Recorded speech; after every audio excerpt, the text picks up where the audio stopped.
year of change. And it's a year of change in Europe, it's a year of change in the UK, it's a year of change in the United States. Probably more elections in 2024 than you could possibly ever imagine. Probably May in the UK, but I was saying May definitely before the autumn statement, and it looks like it might be May. But we have a very specific timetable in Europe, and we have a very specific timetable to get work done before we get into the new Parliament, the new Commission, and the new 5-year mandates. So I'm going to look at where we're up to and what's finishing off and what will get finished, and how that might go forward into the new regime. Ursula von der Leyen set out the work programme for the final year in September this year, but effectively the EU will finish in April, and the final plenary session will be in April, because we start election campaigns in January, and 27 members. I still have to remind myself it's 27 members now, not 28. And I came from Brussels this morning, having been at Hydrogen Europe this week, and I can agree with Richard. It'll be a long time before we see hydrogen vehicles on farms, but we'll definitely be seeing hydrogen vehicles in heavy-duty use on roads and in supply chain and in transport, and some quite innovative techniques on fuel cell technology that I've seen coming forward in the exhibition there this week.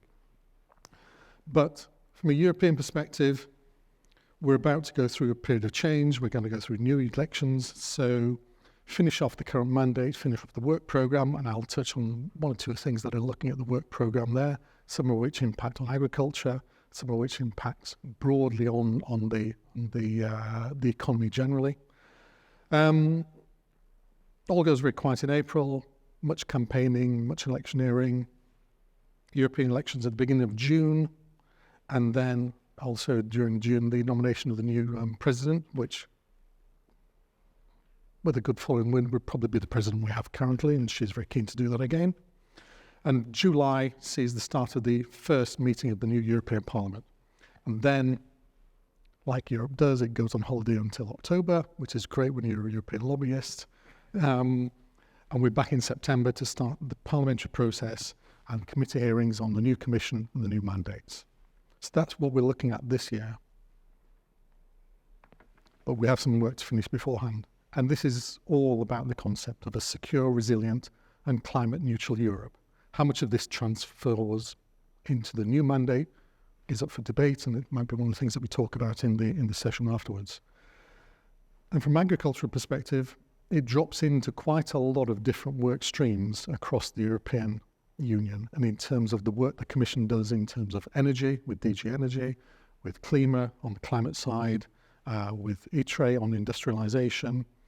And all these things it's like the UK government, but on a larger scale, of everybody working in their silos. And they don't not talk to each other, but they do quite like to know what everybody else has said before they'll talk to you about what they might think about it. And one of the first questions you always get when you go and meet someone in the Commission is, and if you're doing a mandate across both, across one or two of the DGs, is what have they said? What did they say to you before we tell you what we think? So there's much more of a consensus, but everybody wants to think about what's going on. The work mandate, from an agricultural perspective and from a supply chain perspective, looks at a couple of things that we have to finish off now. We have RED 3, which has just been implemented, and we'll be going through on a member state basis now for implementation. There's quite a bit of interest there in terms of bioenergy and biomethane and supply and crop production for energy there. There's also quite a lot of interest in terms of how we get to electricity generation, how we get to sustainability of generation and supply. Again, getting back to the carbon neutrality, and again looking at more at a lot of what's been coming forward now has been driven by events over the last couple of years, the war in Ukraine, and the need for Europe to think about its resilience and security on a food security basis, on a political security basis, and on a strategic autonomy basis. And that's what's driving the work programme that's coming to an end now. So we're looking at grid integration, and it's interesting again how that would work with batteries, how it will work with solar, how it works with wind and onshore wind, big focus again on offshore wind in Europe and in the UK, but as we've seen, strike prices for generation are not matching the changes in production and delivery that's coming for wind, so there's some problems there. We have the Net Industry, and we have the Net Zero Industry Act, which is the European Union's version of the NRA, which is how we're going to bring forward innovation and how we're going to bring forward and fund future technology and get people working on there. So again, it's less cash up front than the Americans, but it's more talking about it and more collaboration. We have nature restoration to look at. We have on circularity, packaging waste, which is back to supply chain. And we have on the agricultural side, the elements on genome research and on sustainability of pesticides. Now, interestingly, in Strasbourg this week, packaging waste got voted down, and single-use packaging was voted down by the EP. So that's going to make some interesting conversations when they get to trilogue before they get to vote on it at the end of the series. But essentially what we're seeing is a drive from member states and a drive from industry and the lobbies within member states about the practicalities of delivery of some of what was originally the Green Deal. So there's quite a lot of agricultural aspects involved in quite a lot of the policy files running, not just directly involved in nature and agriculture, but across energy, across technology, and across fuels. So what does that mean for the European Green Deal?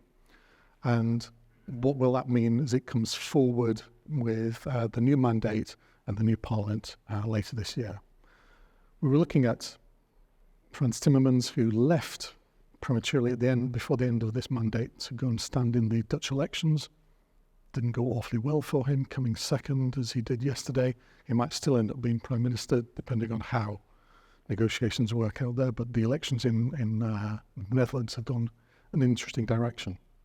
But he's left this mandate with climate neutrality, circular economy, and a net zero economy by 2050, all underpinned by preventing, I would say, further environmental degradation, not existing degradation, preserving biodiversity, and creating what the EU terms net zero pollution environment. Some of those mandates are now coming to end, but essentially the vote down by packaging waste yesterday, you'll have seen the decision on glyphosates. You'll have also seen the decision probably yesterday on terms of about the sustainability of pesticides, and again, the EP voting down the moves to bring more sustainability into that space there. So there's a dissonance between what's happening politically at a member level and what's happening with the Commission mandate to say this is where we need to get to, these are the timetables we're getting to, and we're at 2023 now with the 2040 target and the 2050 target. Timescales, as previous speakers have said, are getting very tight on these things. So there's got a lot to be talked about as we come forward.